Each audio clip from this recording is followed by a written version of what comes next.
मोगरा के लिए आज मैं आपको एक ऐसी खाद बताने वाली हूँ जिसको आपको महीने में बस एक बार देना है और उससे आपके प्लांट में बहुत ही अच्छे फूल आएंगे। तो वो कौन सी खाद है, क्या क्या प्रोसेस है, सब कुछ मैं आज आपको वीडियो में बताने वाली हूँ। तो चलिए फिर वीडियो को स्टार्ट करते हैं। हेलो एवरीवन, कैसे हैं आप सब लोग। लव फॉर गार्डनिंग में आप लोगों का बहुत बहुत स्वागत है।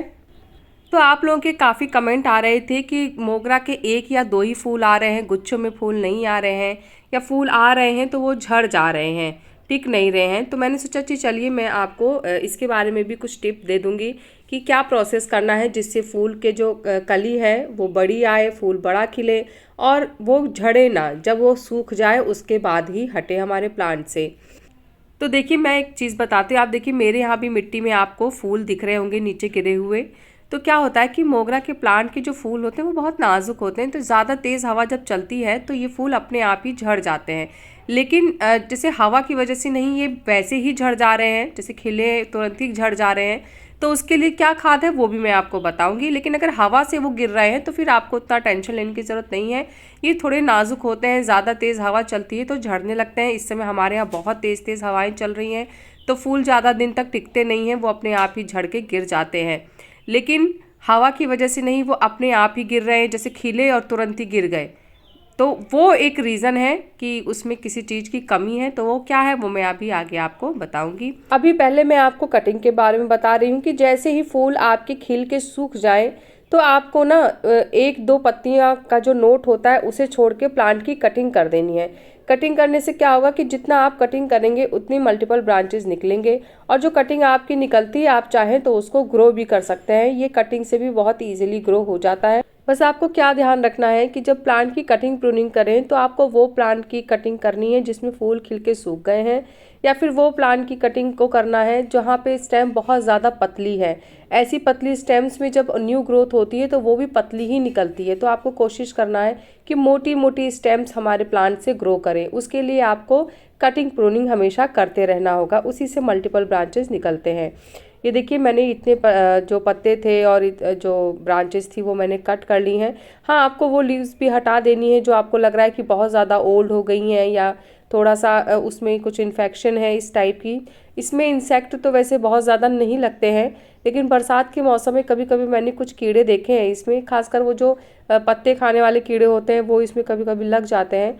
तो उसके लिए आप हफ्ते में एक बार अच्छा इंसेक्टिसाइड स्प्रे कर दीजिए, उतना काफ़ी है। मैं आपको दिखाती हूँ जो कटिंग का रिजल्ट क्या होता है। ये देखिए आप, एक कटिंग मैंने बीच में से की थी, अब आप देखिए दोनों साइड से इसमें छोटी छोटी सी ग्रोथ आ रही है, और इसमें कली भी है, और देखिए नीचे से भी ग्रोथ आ रही है। तो ये फ़ायदा होता है जब हम एक प्लांट में किसी एक स्टेम की कटिंग करते हैं तो वहाँ से हमें 3 से 4 मल्टीपल ब्रांच मिलते हैं, और जब प्लांट हमारा बुशी हो जाता है तो जितनी भी न्यू ब्रांचेस होती हैं उतने में ही न्यू न्यू हमारे फूल और कलियाँ आते हैं। तो कटिंग प्रूनिंग को हमेशा समय समय पे करते रहना चाहिए। अब बात कर लेते हैं कि हमें प्लांट को खाद कौन सी देनी है जिससे हमारे प्लांट में ग्रोथ भी हो और फूल भी काफ़ी मात्रा में आए। तो यहाँ पे सबसे पहले मैं आपको खाद के बारे में बताती हूँ, और साथ साथ में मैं इसकी केयर के बारे में भी आपको बताती रहूँगी। तो खाद में सबसे पहले जो मैं ले रही हूँ ये है नीम की खली। तो 1 चम्मच हमें नीम की खली ले लेनी है। अगर आपके पास नीम की खली नहीं है तो फिर आप यहाँ पे जो नीम के पत्ते होते हैं या छाल होती है उनको बारीक करके और सुखा के अच्छे से, और उसे भी यूज़ कर सकते हैं। उसके बाद जो मैं ले रही हूँ ये है आयरन डस्ट। और आयरन डस्ट का जो मेन काम होता है, जैसे मैंने अभी आपको बताया था कि फूल आप मतलब फूल खिलते हैं पर वो ज़्यादा देर तक प्लांट में टिकते नहीं हैं, झड़ जाते हैं। तो जो आयरन डस्ट होता है वो इस चीज़ को सही करता है। फूल जो होते हैं वो ज़्यादा देर तक हमारे प्लांट पे टिके रहते हैं, और जब सूखते हैं उसके बाद ही वो झड़ते हैं। तो ये चीज़ आप हिबिस्किस के प्लांट में भी अगर ऐसी प्रॉब्लम आ रही हो तो आप उसमें भी दे सकते हैं। तो आधा चम्मच आयरन डस्ट लिया है, फिर 1 चम्मच मैंने जाइम ले लिया है, और उसके बाद अब मैं यहाँ पे थोड़ा सा बोन मील ले रही हूँ।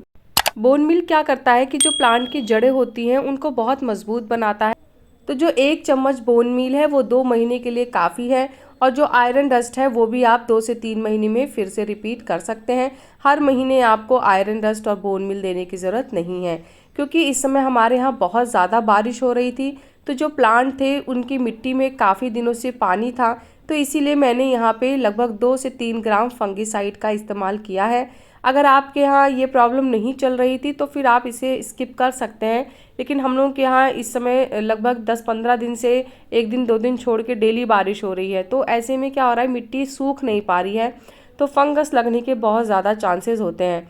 तो इसीलिए मैंने यहाँ पे फंगिसाइड का यूज़ किया है। अब इस सभी खाद को हमें मिक्स कर लेना है अच्छे से, और मिक्स करने के बाद अब ये हमें प्लांट में देनी है। इसके साथ एक खाद और देनी है, तो वो मैं डायरेक्ट मिट्टी में ही मिलाऊंगी, उसको मैंने इस खाद में इंक्लूड नहीं किया है। अब चलिए देना कैसे है इसके बारे में बात कर लेते हैं। तो खाद देने से पहले मिट्टी की थोड़ी सी गुड़ाई कर लेनी है। 1 से 1.5 इंच की गुड़ाई करिए, और गुड़ाई करने के बाद मिट्टी को थोड़ा साइड कर दीजिए। फिर किनारे किनारे एक सर्कल बना लेना है। उसी सर्कल में अब हम अपनी मिट्टी में खाद को देंगे। तो जो खाद हमने तैयार की थी वही खाद देनी है, और उसके पहले हमें जो देना है वो भी मैं आपको बताऊंगी। लेकिन जो घास फूस वगैरह होती हैं उनको आपको रिमूव करते रहना होगा, क्योंकि ये बहुत तेज़ी से ग्रो करती हैं। जो खाद हम अपने प्लांट की ग्रोथ के लिए देते हैं वो ये सक कर जाती हैं, और इनकी ग्रोथ बहुत तेज़ी से होने लगती है। ये देखिए मैंने कटिंग से ग्रो किया था, और इसमें देखिए कलियां आने लगी हैं। अभी जब फरवरी में मैंने प्लांट की कटिंग की थी तो ये कटिंग मैंने लगा दी थी इसी के अंदर मिट्टी में ही, और इसकी ग्रोथ शुरू हो गई है और फूल भी आने लगे हैं। तो आप चाहें तो इसकी कटिंग वगैरह ग्रो कर सकते हैं। ये मतलब इस गर्मी में भी कर सकते हैं, और जब चाहे बरसात का मौसम जब आता है तब भी आप कटिंग ग्रो कर सकते हैं। जब वो मई जून में बहुत तेज़ धूप होती है तब थोड़ा सा कटिंग लगने में प्रॉब्लम होती है, क्योंकि बहुत जल्दी ड्राई हो जाती है, धूप बहुत तेज़ होती है। तो उसमें भले आपकी कटिंग थोड़ा प्रॉब्लम करे ग्रो होने में, अदरवाइज़ ये जो सीज़न होता है और जो फिर बारिश आ जाएगी तो उस मौसम में तो कटिंग बहुत ही तेज़ी से ग्रो करती है। तो सबसे पहले मैंने यहाँ पे वर्मी कंपोस्ट लिया है। अगर आपके पास गोबर की खाद है तो आप उसका इस्तेमाल कर सकते हैं। लीफ कंपोस्ट भी हम डाल सकते हैं। तो मैंने यहाँ पे लगभग 2.5 मुट्ठी गोबर की या फिर वर्मी कंपोस्ट, जो भी आपके पास है, मेरे पास वर्मी कंपोस्ट है तो मैंने वर्मी कंपोस्ट की खाद डाल दी है। इसके बाद ये जो मैंने खाद तैयार की थी आप लोगों के सामने, उसके बाद मैंने उसको डाला है। तो लगभग ये 3 स्पून बनके तैयार हुई है, और 1 महीने के लिए ये प्रॉपर खाद है। अब हमें बार बार कुछ और रिपीट करने की ज़रूरत नहीं है। पिछले महीने मैंने इसमें थोड़ा सा एप्सम सॉल्ट डाला था, तो इसलिए मैंने नहीं डाला है इस महीने। अगर आपने नहीं डाला है पिछले 3 महीने से एप्सम सॉल्ट, तो फिर आप इस समय एप्सम सॉल्ट डाल सकते हैं। कम से कम 3 महीने बाद ही एप्सम सॉल्ट का दोबारा इस्तेमाल करना चाहिए, और अगर ज़रूरत ना पड़े तो 6 महीने में एक बार यूज़ करें। क्योंकि क्या होता है ना, एप्सम सॉल्ट को बार बार देंगे तो एप्सम सॉल्ट की मात्रा बढ़ जाएगी, क्योंकि इसकी कम ज़रूरत होती है, बहुत ज़्यादा ज़रूरत नहीं होती है। पर अगर अच्छे से ग्रोथ ना हो रही हो तो एप्सम सॉल्ट से ग्रोथ बहुत ही अच्छी होने लगती है, पत्ते भी बहुत शाइनी होते हैं। अब मैंने ये सारी खाद डाल दी है। अब इसको मिट्टी से अच्छे से कवर कर देना है। 1 हफ्ते से 10 दिन बाद अगर आपके पास केले के सूखे छिलके हों तो आप उनको भी छोटे छोटे टुकड़े करके मिट्टी में दबा सकते हैं, उससे बहुत ही अच्छे फूल आते हैं। लेकिन अगर आपके पास नहीं है तो आप वो पोटैश आता है वो भी दे सकते हैं, उससे भी प्लांट की ग्रोथ अच्छी होती है, लेकिन वो केमिकल होता है। अगर आप ऑर्गेनिक वे में जाना चाहते हैं तो जैसे केले का छिलका हुआ, आलू का छिलका है, खीरे का छिलका है, ये सब ड्राई करके आप और मिट्टी में जब दबा देंगे ना तो इससे बहुत ही अच्छी ग्रोथ होती है। तो थोड़ा सा मैंने जो साफ फंगिसाइड है वो मिट्टी में खाद में मिक्स किया था, और अब मैं थोड़ा सा पानी में भी मिक्स करके दे, ताकि ये जो फंगिसाइड का पानी है वो अच्छे से मिट्टी में मिक्स हो जाए, और अगर कोई फंगस पनप भी रहा है तो वो उसी समय ख़त्म हो जाए। तो इसीलिए मैंने थोड़ा सा मिट्टी में भी डाल दिया है और थोड़ा सा पानी में भी मिक्स करके दे दिया है। फंगिसाइड आप महीने में एक बार दे सकते हैं। अगर आपको थोड़ा प्रॉब्लम लग रहा है तो आप 15 दिन में भी एक बार दे सकते हैं। इससे ज़्यादा फंजीसाइड देने की ज़रूरत नहीं है। ये गुलाब के लिए ज़्यादा ज़रूरी होता है, बाकी प्लांट्स जो होते हैं उनमें उतनी ज़्यादा ज़रूरत नहीं होती है। लेकिन बारिश बहुत ज़्यादा हो रही थी, प्लांट की मिट्टी सूख नहीं रही थी, इसलिए मैंने इसमें दे दिया है। अब सनलाइट की बात कर लेते हैं। तो प्लांट को कम से कम 5 से 6 घंटे की सनलाइट आपको देनी होगी, खासकर जो मॉर्निंग की और शाम की होती है। दोपहर की जो 12 से 4 बजे की धूप होती है वो आप अवॉइड कर सकते हैं, लेकिन अगर आपके पास वही धूप आ रही है तो आप वो भी दीजिए, क्योंकि गर्मी का प्लांट है, ऐसा नहीं है। जब बहुत तेज़ गर्मी होती है तब फिर आपको इसको थोड़ा सा शेडी एरिया चाहिए होता है, जैसे जून ऊन के टाइम पे, मई का एंड और जून की स्टार्टिंग, वो 15-20 दिन जो होते हैं बहुत तेज़ गर्मी पड़ती है, उस समय पे आप इसको शेडी एरिया में रख सकते हैं। बाकी इसको 5 से 6 घंटे की सनलाइट तो आपको देनी होगी, तभी इसमें फूल बहुत ज़्यादा मात्रा में आएंगे। तो सारी प्रॉपर केयर और सब कुछ मैंने आपको बता दिया है। उसके बाद भी कोई क्वेश्चन कन्फ्यूज़न होगा तो आप कमेंट करिएगा, मैं आपके कमेंट का ज़रूर आंसर करूँगी।